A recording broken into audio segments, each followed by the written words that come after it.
and understood. Your voice in ritual is extremely important. Who in here plays a wind musical instrument? Okay, what do you play? Bass trombone. Bass trombone. Anybody else? What? Trumpet. Trumpet? Good.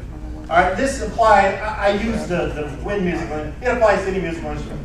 Here's a quiz for you. When you are playing a musical instrument, and I'm going to tell you the analogy here is the same thing is true of your voice. There are 5 things you can control.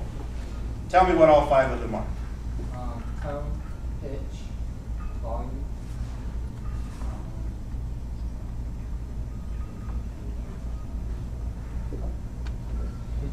What would you call rhythm?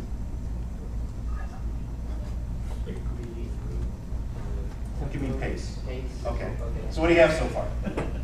Tone, pitch, volume, pace, and... There's one that no one ever thinks about. It's absolutely crucial. Air. No? What happens when there is nothing on the music sheet? What's the sound? Bingo! Pitch, pace, tone, volume, silence. The problem with us in ritual is we forget that. And in ritual, when we try to do ritual, our attitude overall is let's get from point A to point B as fast as possible. I got this thing memorized and I'm going to get it all out as fast as I can. And when you play a musical instrument, you don't do that. You don't sit there and play as fast as possible. You work for pitch and pace and tone. You know, a lot of people say, well, what's tone? You know, your mother used to say that to you. Don't you talk to me in that tone of voice. All right? Same thing in rituals. Don't you say ritual in that tone. All right? So I want you to think about that. I'm not the world's greatest ritualist, but I'm going to illustrate what I just said with a little piece from the Flower Talk since Dad Cockerham mentioned it. And over the years, I've kind of got a few of my own words in there, so forgive me on this. But if I stood here and we did the part that goes, as we stand here now where I could draw you a picture of love divine, it would not be that of a stately angel with a form just full of grace, but a tired and toil-worn mother with a grave and tender face. Basically, you can hear me, you can understand the words I said, but it doesn't have pitch, pace, tone, volume, and silence. Listen to the difference. And I'm going to exaggerate putting those things into it, but listen to the difference it makes. As we stand here now, were I to draw you a picture of love divine, it would not be that of a stately angel, with a form that is full of grace, but tired, and toil-worn mother with a grave and tender face. It was your mother who loved you before you were born, who for long months carried you close to her heart. See the difference? Volume, pace, tone, silence.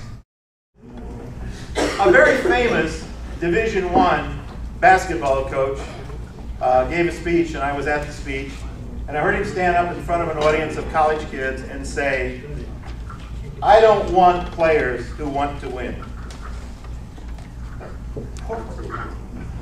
This guy is extremely successful. He's won the NCAA multiple times.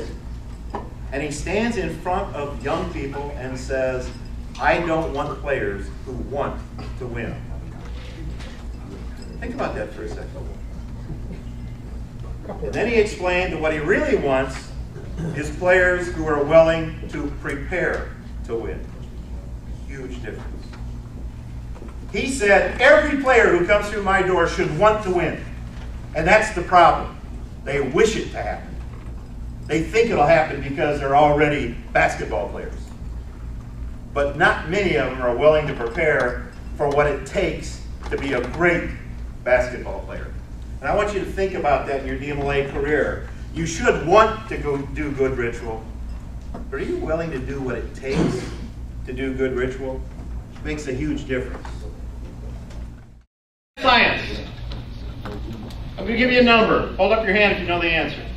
What does 212 mean? Hold on, no, see, I asked you to hold up your hand. See, part of this thing is following directions. All right?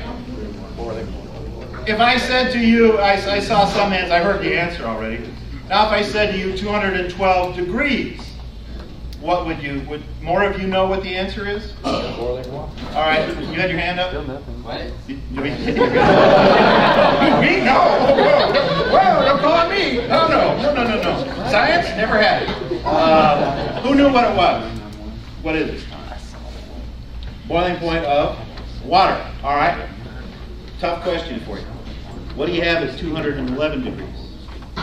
Really hot water. Okay. So at 212 degrees, we got boiling water. Boiling water produces steam. Steam will run an engine. Steam will produce energy. We can light a city with steam. 211, nothing. We got really hot water. 1 degree of difference. 1 degree. The difference between dynamic accomplishment and just being hot. Can you see a DeMolay analogy there? What degree are you in your DeMolay work? Are you just hot? Are you just good? Or are you 212? You're boiling hot. Makes a huge difference.